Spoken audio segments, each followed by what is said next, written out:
Assalamualaikum warahmatullahi wabarakatuh. Pada kesempatan hari ini saya akan menjelaskan materi cerpen untuk kelas 11. Karya sastra mempunyai 3 bentuk, yaitu prosa, puisi, dan drama. Pada bab ini, pembahasan difokuskan pada bentuk kedua, yaitu prosa. Prosa sendiri terdiri atas beberapa bentuk seperti cerpen, cerita bersambung, novel, dan roman. Pada bab ini akan difokuskan pada pembahasan cerita pendek atau cerpen. Menurut Kamus Besar Bahasa Indonesia, definisi cerpen adalah kisahan pendek yang kurang dari 10.000 kata yang memberikan kesan tunggal yang dominan dan memusatkan diri pada satu tokoh dalam satu situasi atau pada suatu ketika. Oleh karena itu, cerpen bentuknya pendek dan cerita ini akan selesai dibaca dalam sekitar 10 menit dan sering disebut dengan cerita yang dapat dibaca dalam sekali duduk.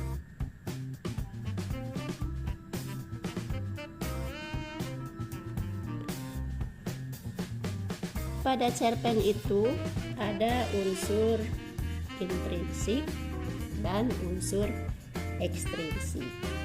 Di sini akan dijelaskan dulu yang termasuk ke dalam unsur intrinsik.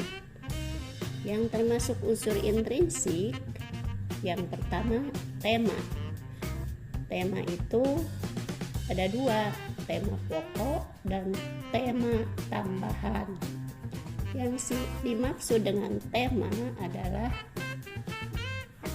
ide pokok.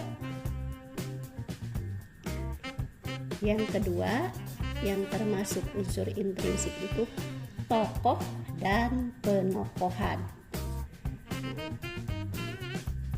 Pada tokoh dibagi 2. 1 ada tokoh utama dan 2 ada tokoh pendukung. Kemudian yang keduanya penokohan. Penokohan ada tokoh protagonis dan ada tokoh antagonis dan ada tokoh campuran. Unsur intrinsik yang ketiga adalah sudut pandang pencerita.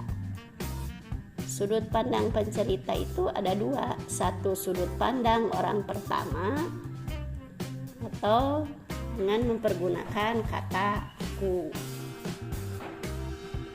Yang kedua, sudut pandang orang ketiga dengan mempergunakan kata dia. Unsur intrinsik yang keempat adalah alur. Alur dibagi 2, ada jenis alur dan tahap-tahap alur.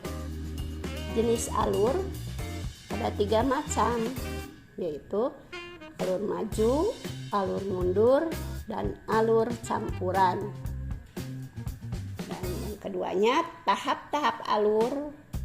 1 tahap pengenalan, 2 tahap kemunculan konflik, 3 tahap konflik memuncak, 4 tahap konflik menurun, dan 5 tahap penyelesaian. Kemudian unsur intrinsik yang kelima adalah latar. Latar juga ada latar tempat, latar waktu, dan latar suasana. Latar itu adalah yang menunjukkan, jadi yang menunjukkan tempat, menunjukkan waktu, dan menunjukkan suasana. Kemudian unsur intrinsik yang keenam adalah gaya bahasa. Gaya bahasa adalah di mana pengarang tepat mempergunakan bahasa yang dipergunakan dalam cerita tersebut sehingga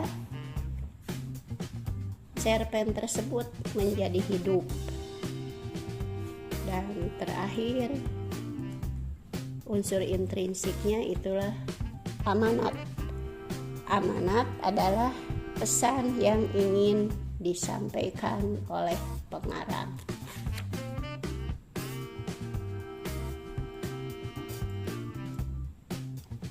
Nah, selain unsur intrinsik, ada juga unsur ekstrinsik, di mana unsur ekstrinsik itu adalah unsur yang berada di luar karya sastra tetapi mempengaruhi terciptanya karya sastra tersebut.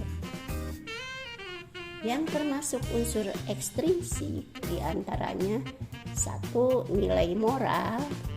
Nilai moral itu berhubungan dengan etika seseorang, apakah etikanya baik, apakah kurang baik, apakah peduli terhadap sesama atau suka membantu sesama atau tidak. Nah, yang kedua adalah nilai sosial.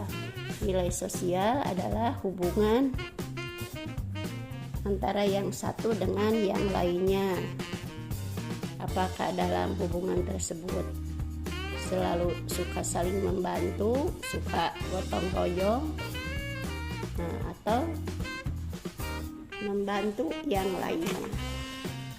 Unsur yang ketiga adalah nilai budaya. Nilai budaya ini berhubungan dengan tradisi atau kebiasaan suatu daerah. Setiap daerah memiliki kebiasaan atau tradisi yang berbeda-beda. Kemudian unsur ekstrinsik yang keempat adalah nilai politik. Nilai politik ini adalah ketentuan dan aturan yang berhubungan dengan pemerintahan. Apakah orang tersebut misalnya mematuhi aturan yang telah ditentukan oleh pemerintahan. Kalau misalnya mematuhi berarti akan lancar dan baik-baik saja. Tapi kalau misalnya melanggar maka akan ada sanksi tertentu. Kemudian yang kelima adalah nilai agama. Nilai agama itu adalah ketentuan yang harus dilakukan oleh agama masing-masing. Jadi sebagai pemeluk agamanya harus mematuhi aturan dan ketentuan yang telah ditetapkan oleh suatu agama. Itulah diantaranya unsur-unsur di dalam cerpen. Ada unsur intrinsik dan unsur ekstrinsik. Terima kasih. Wassalamualaikum warahmatullahi wabarakatuh.